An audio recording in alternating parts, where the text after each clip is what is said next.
Chapter 3. Samson put the bubble up on the roof and hit the siren, and we sped toward Georgetown. I noticed the light rain had finally stopped as I was punching in the number for Detective Bree Stone, my wife. Bree was testifying in court that day, and I hoped she'd...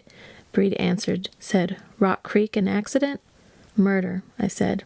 "But FYI, Michael's just moved us to Georgetown. 2 shooting victims. I'm afraid one is Tommy McGrath." There was a long, stunned silence before Bree choked out, "Oh, Jesus, Alex, I think I'm going to be sick." Exactly my response. "Anything I should know?" "About Tommy? I'm not sure. He and his wife separated a while back." "Reasons?" "We didn't talk about personal stuff, but I could tell he was quietly upset about it. And about the fact that the new job kept him from working cases. He said he missed the streets. I'll keep it all in mind, and I'll text you when we get on the scene." "Thanks," she said. "I'm going to have a cry." She hung up, and my stomach felt sour all over again because I knew how much Tom McGrath meant to her. McGrath had been D.C. Metro's controversial chief of detectives and our boss. But back when Bree was a junior grade detective and McGrath was still working cases, he had taken her under his wing and guided her, even served as her partner for a brief time. He mentored her as she rose in the ranks and was the one who'd recommended that she move to the major cases. As the COD, McGrath was a competent and fair administrator, I thought. He could be tough, and he played politics at times, the kind of cop who made enemies. One of his former partners even thought McGrath had turned on him, planting evidence and driving him from the force. As a detective, though, Tommy had keen instincts. He was also genuinely curious about people and a good listener, and as I drove across the city towards his death scene, I realized I would miss him a great deal. There were patrol cars with flashing blue lights, uniformed cops, and barriers closing off the 3200 block of Wisconsin Avenue. We parked down the street, and I took a moment to steel myself for what I was about to see and do. I've spent years as an investigator with the FBI and with DC Metro, so I have been to hundreds of murder scenes, and I usually go to work inside a suit of psychological armor that keeps me at an emotional distance from all victims. But this was Tommy McGrath. One of the brethren was down, one of the good guys, and that put chinks in my armor. It made this all personal, and when I'm dealing with murder, I don't like it to be personal. Rational, observant, and analytical, that's my style. I got out of the unmarked car trying to be that detached observer. When I reached the bloody scene, however, and saw McGrath in his workout shorts and a t-shirt lying next to a beautiful woman in yoga gear, both of them dead of multiple gunshot wounds, the cold, rational Alex Cross took a hike. This was personal. "I liked McGrath," Samson said, his face as hard and dark as ebony. "A lot." A patrolman approached and laid out for us what seemed to have happened based on the initial statements he'd taken from witnesses. They said the car had come rolling toward McGrath and the woman. There were shots, 3, and then 2. On that, all the witnesses agreed. McGrath was hit first, then Jane Doe. Chaos ensued, as it always does when there's gunfire involved, witnesses diving out of the way, trying to find cover or safety, which is entirely understandable. Folks have the right to survive, but fear and panic make my job harder because I have to be sure those emotions don't cloud their judgments or taint their memories. The witnesses were waiting for us inside the Whole Foods, but before I went in, I walked the perimeter of the scene, seeing the organic goods strewn about the bodies, fresh produce, beeswax candles, and 2 broken bottles of kombucha tea. Lying in the gutter, about 10 feet from the corpses, was a bottle of Clifton Dry, some kind of bubbly apple wine, which I thought was odd. "What are you seeing, Alex?" Samson asked. I shrugged, said, "I thought Tommy McGrath always drank Bud, so it's her bottle. They together?" Bree said McGrath and his wife were separated. "Divorce is always a possible motive in a murder," Samson said, "but this looks gangland to me." "Does it?" I asked. This wasn't the normal spray a hail of bullets and hope you hit something killing. This was precision shooting. 5 shots fired. 5 hits. We looked over at the woman, who lay on her side at an awkward angle. I noticed the fanny pack, put on gloves, and knelt down to open it. Chapter 4. In addition to $300 in 50s, the fanny pack contained a student ID card from American University's law school and a District of Columbia driver's license, both in the name of Edita Kravik. She was 3 days shy of her 32nd birthday and didn't live far from the Whole Foods store. I also found 2 business cards emblazoned with the Phoenix Club, the new normal, whatever that meant. According to the cards, Edita Kravik worked there as a Level 2 certified coach, whatever that meant. Below the club's name was a Virginia phone number and an address in Vienna, near Wolf Trap.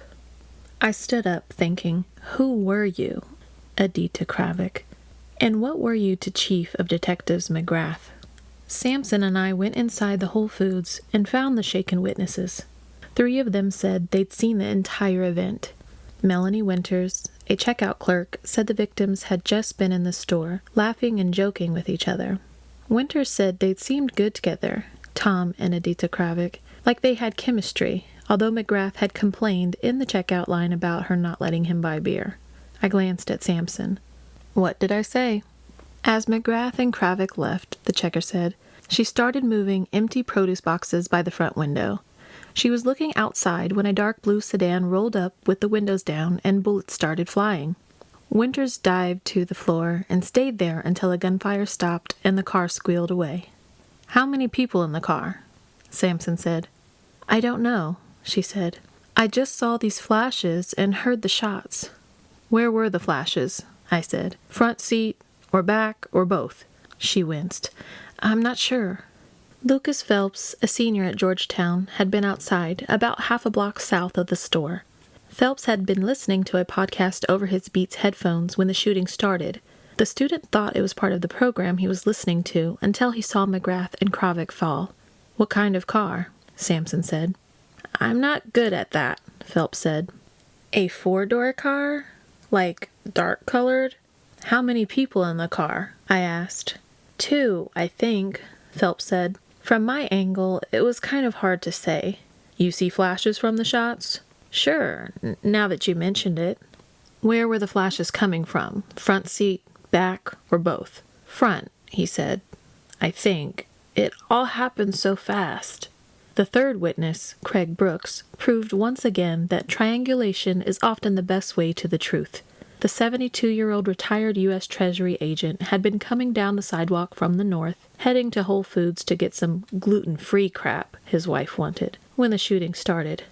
There were 3 people in the car, and one shooting out the window from the front seat, a Remington 1911S .45 caliber. How do you know that? Sampson asked.